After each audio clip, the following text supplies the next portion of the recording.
May konting kaya po yung magulang po at nagsikap din po ako, Your Honor. Ayon kay Guo, may mga nakilala rin siyang Chinese national dahil sa negosyong babuyan at hindi dahil sa pogo. Meron po sila mga restaurants po sa loob na po ng Clark.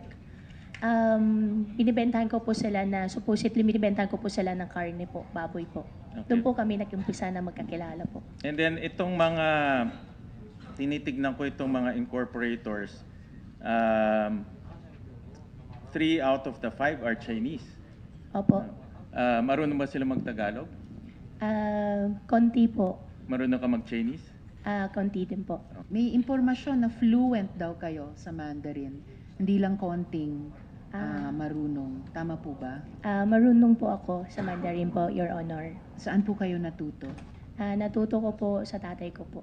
Sa tatay nyo? Opo, at saka sa mga nakakausap po. Tsaka self-study na rin po. Plano